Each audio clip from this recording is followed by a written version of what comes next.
എന്ന് മനക്കോട്ട കെട്ടിയ പ്രതിപക്ഷ നേതാവിന് വെള്ളിടിയേറ്റിരിക്കുന്നു. സുധാകരൻ ഫാക്ടർക്ക് മുകളിലല്ല കാര്യങ്ങളെന്ന് മനസ്സിലാക്കിയ മണിക്കൂറുകൾ. കണ്ണൂരിൽ നിന്നൊരു മുദ്രാവാക്യം ഉയർന്നിരിക്കുന്നു. ചങ്കാളിക്കത്തിയിരിക്കുകയാണ് വി.ഡി. സതീശന്. അടുത്ത മുഖ്യമന്ത്രി കെ സുധാകരൻ എന്ന് കണ്ണൂരിൽ നിന്ന് ഉയർന്ന മുദ്രാവാക്യം ഏറ്റെടുത്ത് ബഹുഭൂരിപക്ഷം കോൺഗ്രസുകാരും കളത്തിലേക്ക്. അപകടം മണത്ത സതീശന് ഇപ്പോൾ വെറി പിടിച്ചിരിക്കുന്നു. ഇക്കണ്ട കാലം പണിയെടുത്തതും സ്വപ്നം കണ്ടതും എന്തിനു വേണ്ടിയായിരുന്നോ ആ സ്വപ്നം തകരുന്നു എന്നുള്ള ഭയമാണ് സതീശനെ ഇപ്പോൾ വേട്ടയാടുന്നത്. പിണറായിക്ക് നേർക്ക് നേർ നിൽക്കാൻ KS തന്നെ വേണമെന്ന് ഒരേ സ്വരത്തിൽ സോഷ്യൽ മീഡിയയിലും ചൂടൻ ചർച്ചകൾ. പ്രതിപക്ഷ നേതാവ് വി.ഡി. സതീശന്റെ സകല കണക്കുകൂട്ടലുകളും തെറ്റിച്ചുകൊണ്ട് കെ സുധാകരന്റെ കളികൾ ഓരോന്നായി പുറത്തേക്ക്. സീറ്റില്ലെന്നുറപ്പായ ഘട്ടത്തിൽ സതീശൻ വല്ലാത്ത ആവേശത്തിലായിരുന്നു. സുധാകരൻ തലവേദന ഒഴിഞ്ഞു എന്ന് തന്നെ കണക്കുകൂട്ടി. സീറ്റില്ലെങ്കിൽ ബൈ പറഞ്ഞ് പുറത്തേക്ക് പുതിയ പാർട്ടി പ്രഖ്യാപനം. ഇതായിരുന്നു സുധാകരന്റെ വെല്ലുവിളി.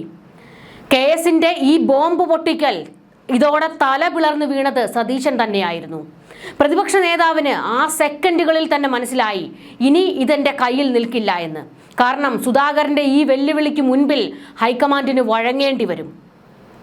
കാരണം കണ്ണൂരിൽ നിന്ന് ഉയർന്നിരിക്കുന്ന എതിർ ശബ്ദം അത്ര നിസ്സാരമല്ല. കണ്ണൂരിൽ സുധാകരൻ മാറി നിന്നാൽ തൻ്റെ അനുയായികളോട് വോട്ട് ചെയ്യരുതെന്ന് പറഞ്ഞാൽ അവർ അത് അതേപടി അനുസരിക്കും. കണ്ണൂരിൽ അടപടലം വീഴും കോൺഗ്രസ്, UDF. ഈ ഒരു പേടിയിലാണ് ഇപ്പോൾ സുധാകരന് സീറ്റ് കൊടുത്തിരിക്കുന്നത്. സുധാകരൻ സീറ്റ് ഉറപ്പിച്ചതോടെ ആദ്യം തന്നെ സുധാകരൻ നോക്കി പല്ലിളിച്ചിരിക്കുന്നത് വി.ഡി. സതീശനെ തന്നെയാണ്. സതീശ, നിന്റെ കളികളൊന്നും എന്നോട് നടക്കില്ല എന്നുള്ള പറയാതെ പറയുന്ന ഡയലോഗ്. കെ സുധാകരൻ ഇപ്പോൾ വൻ സ്വീകരണം ഒരുക്കാൻ അനുയായികൾ തിടുക്കം കൂട്ടുകയാണ്. കണ്ണൂരിൽ സുധാകരന്റെ അനുയായികൾ വലിയ ആവേശത്തിലാണ്.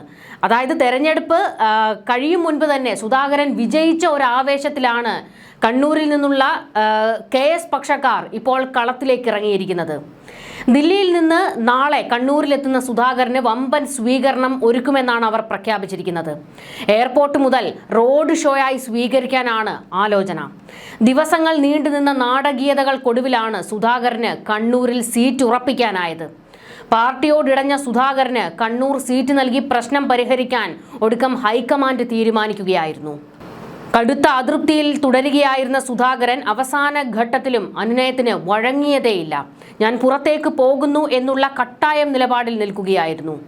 ഒടുവിൽ കണ്ണൂർ സീറ്റ് നൽകി പ്രശ്നം പരിഹരിക്കാൻ ഹൈക്കമാൻഡ് തീരുമാനിക്കുമ്പോൾ ആ ചർച്ചകൾക്ക് ചുക്കാൻ പിടിച്ചത് AK ആന്റണിയും രമേശ് ചെന്നിത്തലയുമായിരുന്നു. ഇരുവരുടെയും ഇടപെടലിനൊടുവിലാണ് സുധാകരന് കണ്ണൂരിൽ സീറ്റ് നൽകുന്നതിൽ തീരുമാനമായത്. മൂന്നാം പിണറായി സർക്കാർ ഇനി ഉണ്ടാകരുത് എന്നുള്ളത് AK ആന്റണി സുധാകരനോട് പറഞ്ഞു. അതിന് സുധാകരൻ ഇടഞ്ഞു നിൽക്കരുത്, ഒന്നിച്ചു നിൽക്കണം എന്നുള്ള ഒരു മുന്നറിയിപ്പായിരുന്നു AK ആന്റണി മുന്നോട്ട് വെച്ചത്. മൂന്നാം പിണറായി സർക്കാർ അധികാരത്തിൽ വരരുത് എന്നുള്ളത് കെ സുധാകരന്റെയും ആവശ്യമാണ്. അതിനോടൊപ്പം തന്നെ സതീശനെ ഒതുക്കുക എന്നുള്ള ലക്ഷ്യവും ഇനി സുധാകരനുണ്ട്. കാരണം KPCC പ്രസിഡന്റ് കസേരയിൽ നിന്ന് സുധാകരനെ ചാടിച്ചത് സതീശനാണ്. തൻ്റെ മുൻപിലുള്ള വെല്ലുവിളി അത് സുധാകരനാണെന്ന് ഉറപ്പിച്ച ഘട്ടത്തിൽ സുധാകരനെ പുകച്ചു പുറത്തു ചാടിക്കാനുള്ള സകലമാന കളിയും സതീശൻ പുറത്തെടുത്തിരുന്നു. അന്ന് തന്നെ സുധാകരൻ സതീശനെ സ്കെച്ചിട്ടതാണ്. ഇതുമാത്രമല്ല, പൊതുവേദിയിൽ ഇരുവരും തമ്മിൽ പൊട്ടിത്തെറിയിലേക്കും വാഗ്വാദങ്ങളിലേക്കും എത്തുന്നത് നമ്മൾ കണ്ടു കഴിഞ്ഞല്ലോ. ഒരു മുതിർന്ന നേതാവ് എന്ന പരിഗണന പോലും കൊടുക്കാതെ സതീശൻ തന്നെ അപമാനിക്കുകയാണെന്ന് പാർട്ടിയിൽ പലതവണ സുധാകരൻ പരിഭവവും പറഞ്ഞിരുന്നു. എന്നാൽ സതീശൻ തൻ്റെ ഒരു ഓറ തന്നെ ഉണ്ടാക്കിയെടുത്തു. ഇനി അത് പൊളിക്കാൻ കഴിയില്ല. ഇങ്ങ് കേരളത്തിൽ താനാണ് ശക്തൻ, കോൺഗ്രസിൻ്റെ എല്ലാ കാര്യങ്ങളും തീരുമാനിക്കുന്നത് ഇനി ഞാനാണ് എന്ന് അങ്ങ് സ്വയം കരുതുകയായിരുന്നു. എന്നാൽ അങ്ങനെ ആ സ്വയം കരുതിയത് അതിന് കുമിളയുടെ ആയുസ് പോലും ഉണ്ടായിരുന്നില്ല. സതീശന് വ്യക്തമായിരിക്കുകയാണ്, സുധാകരനൊന്ന് ഇടഞ്ഞാൽ അത് തീരാവുന്നതേ ഉള്ളൂ, ആ പൊട്ടി തീരാവുന്നതേ ഉള്ളൂ കുമിള എന്നുള്ളത്. തന്നെ പാർട്ടിയിൽ നിന്ന് തന്നെ വെട്ടി ഒതുക്കാൻ സതീശൻ കൂട്ടർ വല്ലാത്ത കളികൾ കളിച്ചിരുന്നു. അതൊന്നും സുധാകരൻ മറക്കില്ല. ഇപ്പോൾ മനസ്സിലായോ എൻ്റെ ഹോൾഡ് എന്താണ്? സതീശ എന്നുള്ള ലൈനിൽ നിൽക്കുകയാണ് സുധാകരൻ. ഇവിടെ കാണേണ്ട മറ്റൊരു വസ്തുത കൂടിയുണ്ട്. അതായത് സ്ഥാനാർത്ഥി പട്ടിക പുറത്തു വരുന്നതിന് മുൻപ് തന്നെ, അതായത് തെരഞ്ഞെടുപ്പുമായി ബന്ധപ്പെട്ടുള്ള ചർച്ചകൾ നടക്കുന്ന ഘട്ടത്തിൽ തന്നെ കണ്ണൂരിൽ നിന്നുള്ള KS പക്ഷക്കാർ ആവശ്യപ്പെട്ടിരുന്നത് ഒരു കാര്യമാണ്. MP സ്ഥാനത്തിൽ ഇളവ് നൽകി സുധാകരനെ കണ്ണൂരിൽ മത്സരിപ്പിക്കണമെന്നുള്ളതായിരുന്നു അവരുടെ ഒരു ആവശ്യം. അതായത് അവർ ഇങ്ങനെ ഒരു ആവശ്യം ഉന്നയിക്കാനുണ്ടായ സാഹചര്യവും കൂടി നമ്മളൊന്ന് പരിശോധിക്കണം. CPM-ന്റെ പട്ടിക ആ സമയത്തൊന്നും പുറത്തു വന്നിരുന്നില്ല. തെരഞ്ഞെടുപ്പിനെ കുറിച്ചുള്ള ചർച്ചകളൊക്കെ നടന്നു വരുന്നതേ ഉള്ളൂ. പിണറായി വിജയൻ ഉണ്ടാകില്ല എന്നുള്ള തരത്തിലൊക്കെ ചർച്ചകൾ വന്ന ഘട്ടത്തിൽ ഈ സുധാകര പക്ഷക്കാർ സുധാകരന് വേണ്ടി അങ്ങനെ മുറവിളി കൂട്ടിയിരുന്നില്ല. എന്നാൽ CPM-നെ നയിക്കാൻ പോകുന്നത് പിണറായി വിജയൻ ആണെന്നും പിണറായി വിജയൻ തന്നെ അടുത്ത മുഖ്യമന്ത്രിയാകണം എന്നുള്ള ആവശ്യവും ഉയർന്നതോടുകൂടി, അതിൽ ഒരു ഏകദേശ തീരുമാനമായതോടുകൂടിയായിരുന്നു കണ്ണൂരിലെ K. സുധാകരൻ പക്ഷക്കാർ ഇളകിയിറങ്ങിയത്. അവർ കോൺഗ്രസിനോട് വെച്ച ആവശ്യം സുധാകരൻ മത്സരിക്കണം, സുധാകരൻ കണ്ണൂരിൽ നിന്ന് മത്സരിക്കാൻ അദ്ദേഹത്തിന് അവസരം കൊടുക്കണം എന്നുള്ളതായിരുന്നു. കാരണം അവർ പറയുന്ന ഒരു ന്യായമുണ്ട്. കണ്ണൂരിൽ തങ്ങൾക്ക് തലപ്പൊക്കത്തിൽ ഒരു നേതാവ് വേണം. അതിന് മറ്റൊരു പേരുമില്ല, K. സുധാകരൻ. പിണറായിക്ക് കട്ടയായിട്ട് മുൻപിൽ നിൽക്കാൻ എതിരാളിയായിട്ട് ഒരൊറ്റയാളേ ഉള്ളൂ കണ്ണൂരിൽ. അത് ഞങ്ങളുടെ K. സുധാകരനാണെന്ന് സുധാകര പക്ഷക്കാർ പറഞ്ഞുകൊണ്ടേയിരുന്നു. അതുകൊണ്ട് തന്നെ അവർ നിരന്തരം വാദിച്ചു സുധാകരന് സീറ്റ് കൊടുക്കണം എന്നുള്ളത്. പിണറായി വിജയൻ മത്സരിക്കുകയാണെങ്കിൽ തൊട്ടിപ്പുറത്ത് സുധാകരൻ ഉണ്ടായിരിക്കണം. എങ്കിൽ മാത്രമേ കണ്ണൂരിൽ തെരഞ്ഞെടുപ്പ് ഒന്ന് ചൂട് പിടിക്കുകയുള്ളൂ.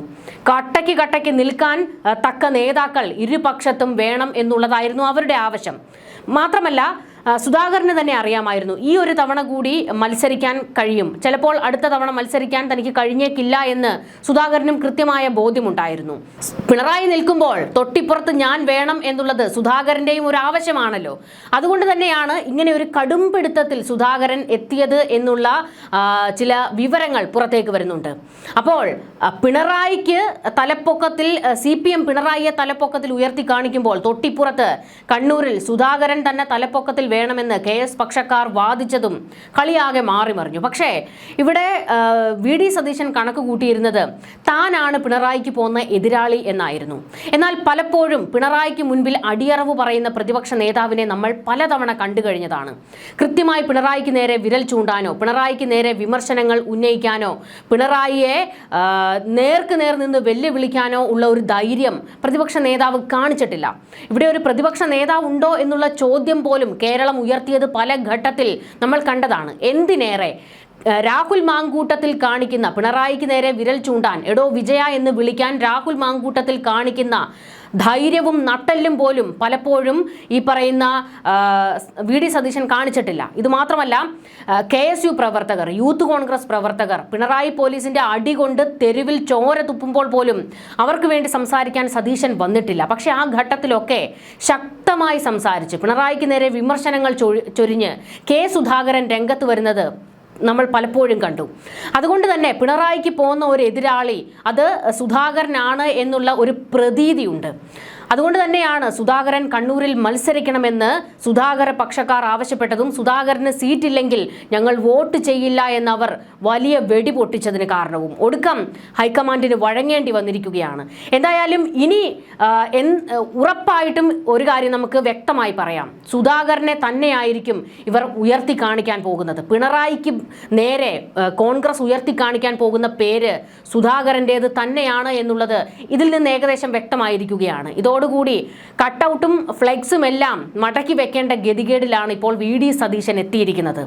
ഈ പേടിയാണ് VD സതീശനെ മറ്റു ചില ചിന്തകളിലേക്കും കൊണ്ടുപോകുന്നത്. അതായത് ഇനി ആവശ്യം മുഖ്യമന്ത്രി കസേരയ്ക്ക് K. സുധാകരൻ നോട്ടമിടുമോ, ഇതുപോലെ ഒറ്റക്കാലിൽ നിന്നാൽ ഹൈക്കമാൻഡിന് വഴങ്ങേണ്ടി വരും, താൻ വെറും ഷൂ ആയി പോകും എന്നുള്ള ഒരു ഭയമാണ് VD സതീശനിൽ ഇപ്പോൾ നിഴലിക്കുന്നത്.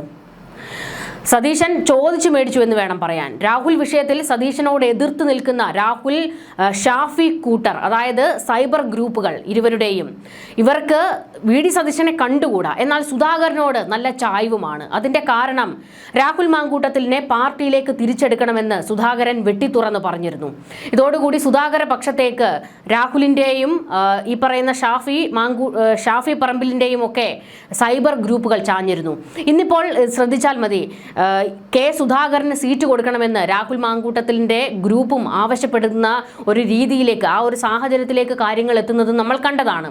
കാരണം VD സതീശൻ തനിക്ക് മുന്നിലുള്ളവരെ മുഴുവൻ വെട്ടിമാറ്റി എന്ത് നെറികേട് കാണിച്ചും അവരെ ഇല്ലായ്മ ചെയ്ത് ഉയർന്നു വരാൻ ശ്രമിക്കുകയാണെന്നും, എന്നാൽ മറ്റ് നേതാക്കൾ അങ്ങനെയല്ല, ഒപ്പമുള്ളവരെ കൂടി ഉയർത്താൻ അധികാരത്തിന് വേണ്ടി വടംവലി നടത്തുമായിരിക്കും, പക്ഷേ സതീശൻ കാണിക്കുന്നത് പോലത്തെ നെറികേട് കാണിക്കില്ല എന്നാണ് അവർ പച്ചയ്ക്ക് വിളിച്ചു കൂവുന്നത്. അതായത് സതീശന് വലിയ എതിരാളികൾ കോൺഗ്രസിലുണ്ട്, UDFിലുണ്ട് എന്നുള്ളത് ഈ ഒരു വിഷയത്തോടു കൂടി വ്യക്തമായിരിക്കുകയാണ്.